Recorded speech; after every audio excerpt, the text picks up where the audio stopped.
Hello and welcome to Inside Judicial Watch. I'm your host, Bruce Schlesman.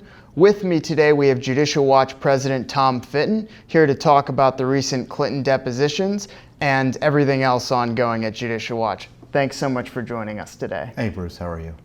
So we just got into court with these Clinton depositions, highly anticipated Clinton depositions. Do you want to tell us a little bit about it if you can?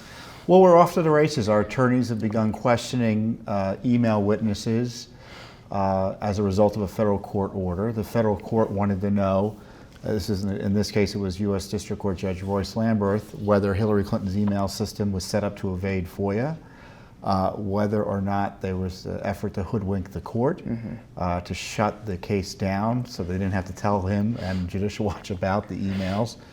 And then thirdly, are there other emails that can be found and produced under the law? And this is a Benghazi case. It's a Benghazi Freedom of Information Act case.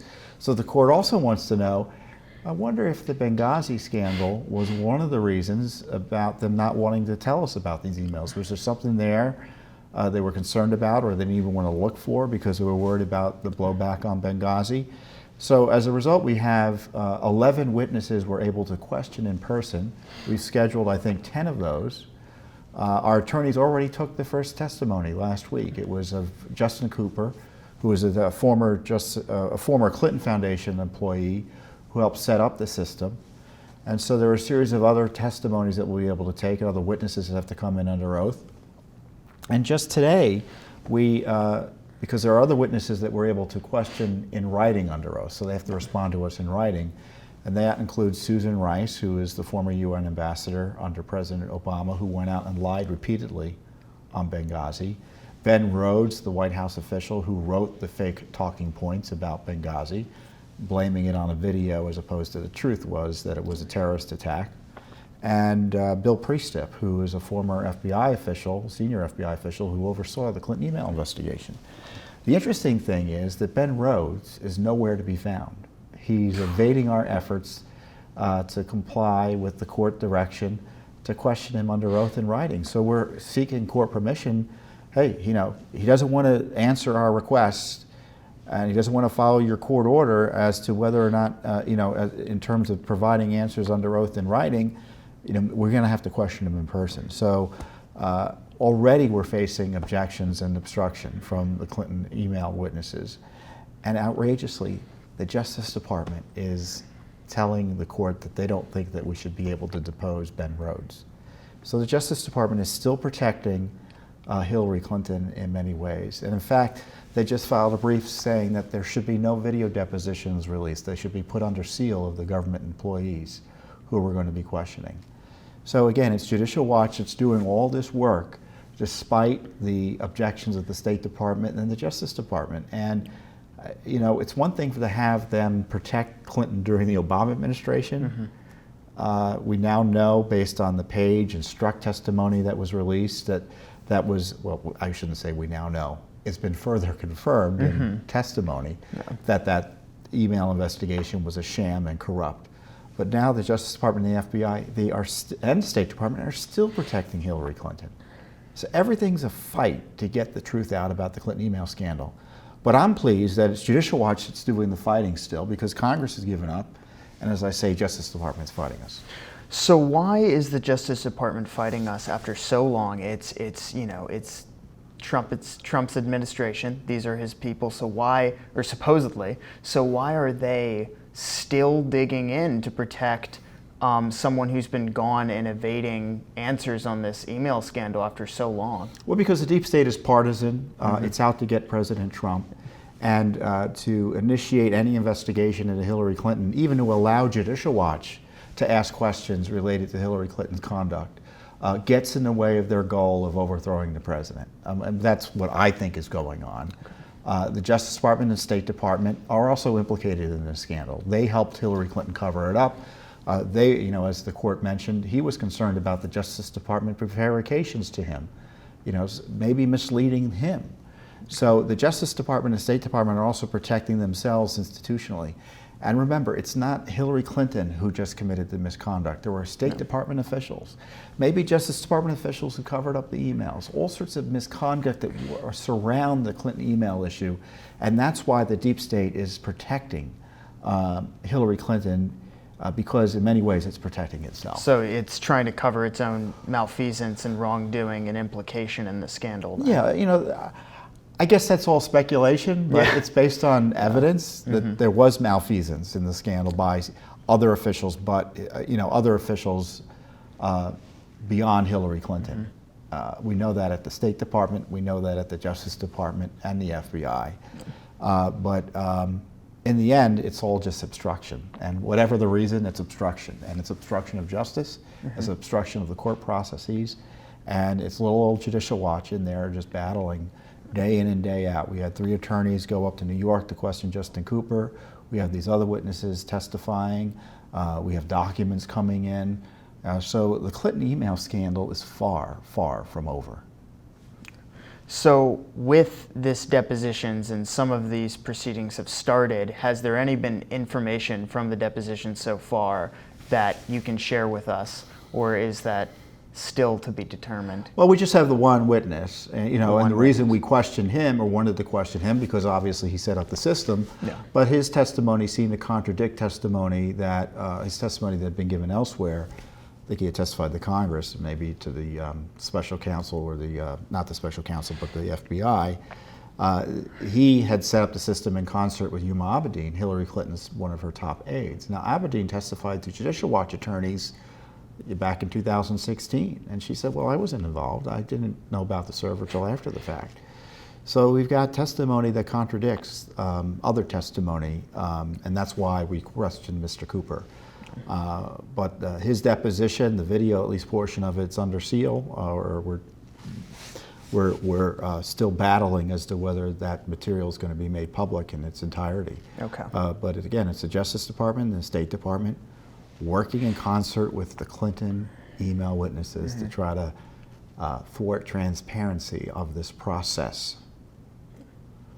So moving forward to the deep state scandal and kind of Bruce Orr with the DOJ and Peter Strzok with the FBI and all of their cover-ups there in the Fusion GPS, we've obviously done a lot recently. Do you want to tell us a little bit about that? Well, we're still fighting in court for the records. You know, Bruce Orr's communications with Christopher Steele, all those details about the documents showing the communications, 60-plus communications between the Justice Department and Christopher Steele, the Clinton agent, the foreign spy working for Fusion GPS, came out because of Judicial Watch's litigation.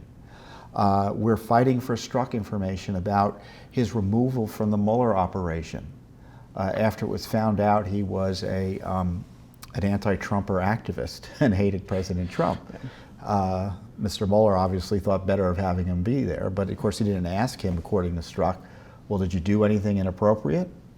Now, Strzok says he didn't, but Mueller wasn't even interested in figuring that out. So we want to know about the details of his removal, because that removal was hidden from the American people for 4 months by Mueller and the Justice Department. So we sued for the records, and the Justice Department came back to us and said, well, we looked here, but we didn't find anywhere. And looking here was just looking in one place, which was Strzok's email account.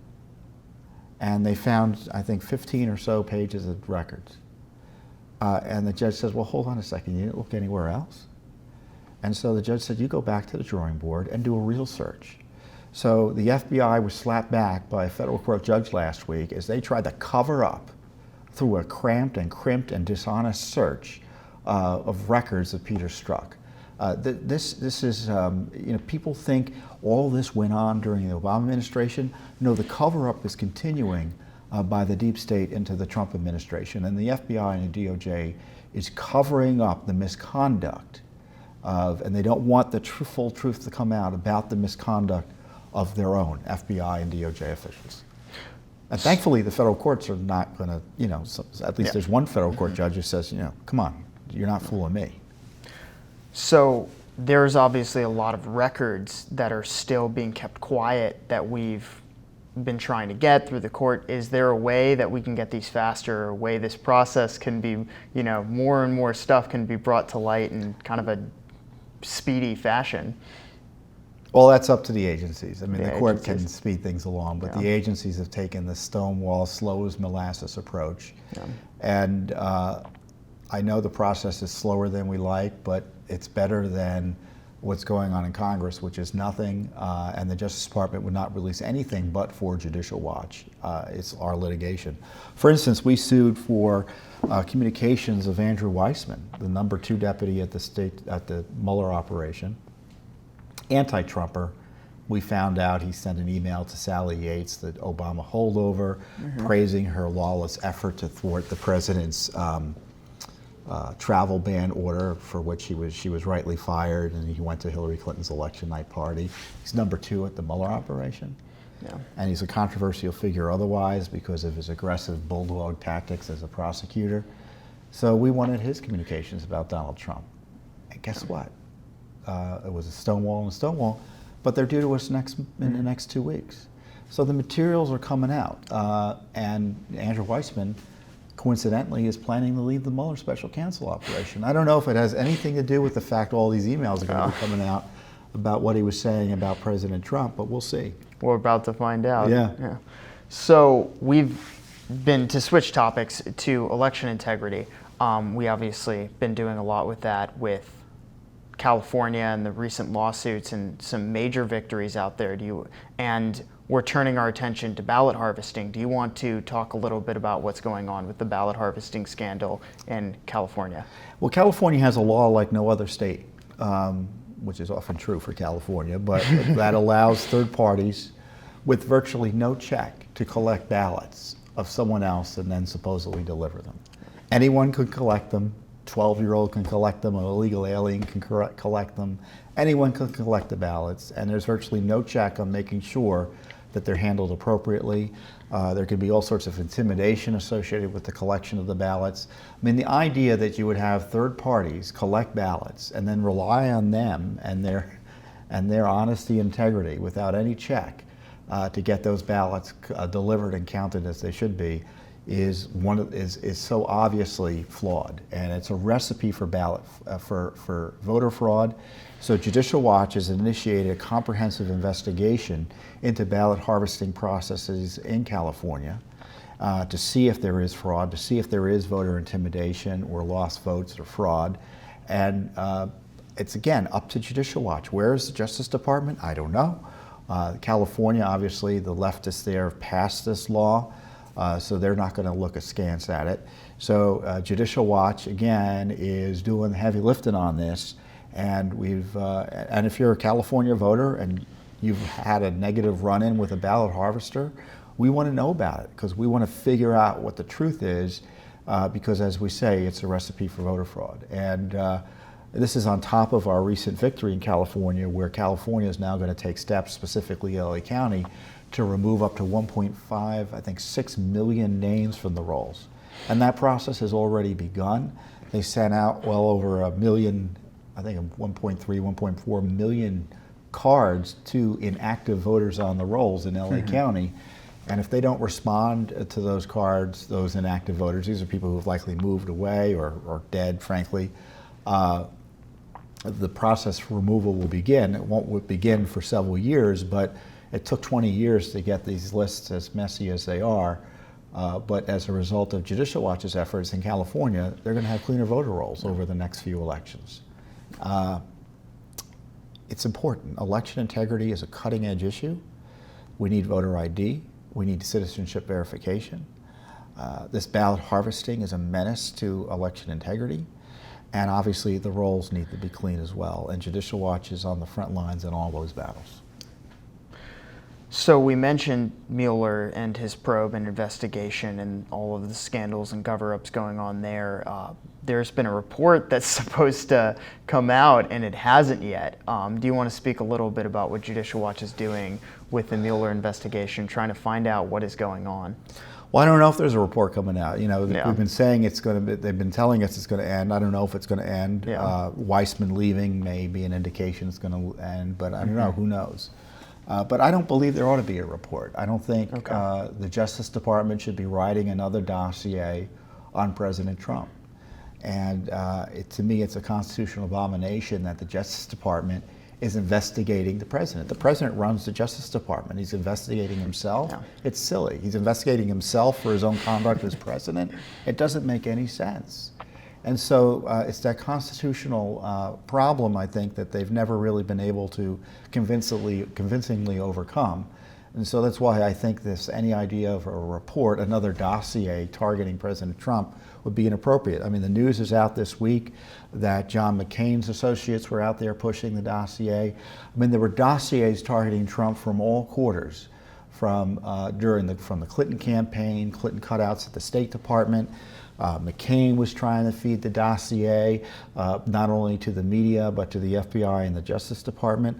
You know, and of course the dossier was a fake. It was a fraud, and everyone knew it at the time, but they did it anyway. So why would we let the Justice Department start smearing our president? That's not what the Justice Department's supposed to be doing. And you know, that's funny because the Justice Department this week was in federal court arguing that Maryland can't sue President Trump on the emoluments clause because it would interfere with his presidency, and they don't have the right to harass the president like that. But it seems to me like the Justice Department is taking the position that they have the right to harass the president. And the Mueller operation is presidential harassment and needs to be shut down.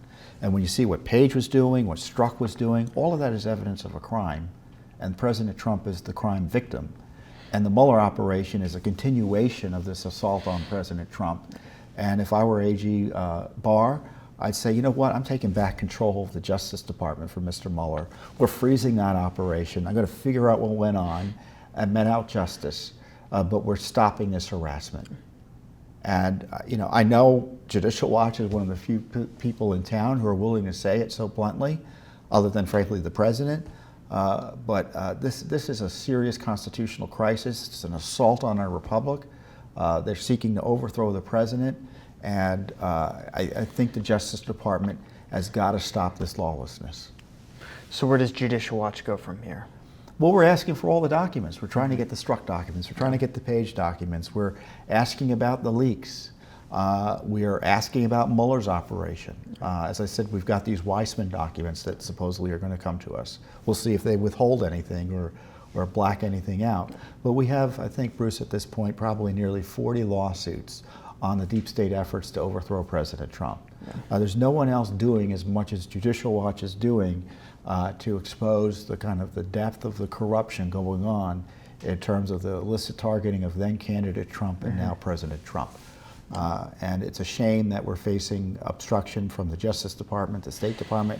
You name the deep state agency, they're battling us in court for basic information on this attack on our right to govern ourselves. Thank you so much for joining us today. You're welcome. This has been very enlightening, and thank you for filling us in on everything that's going on. It's just outstanding what we've done so far and just kind of how deep this goes. It is incredible. I mean, it's not to toot, you know, we're tooting our own horn, but it is incredible. Yeah. I mean, you know, the scope of the work is incredible. What's outrageous is that Judicial Watch is virtually doing it alone.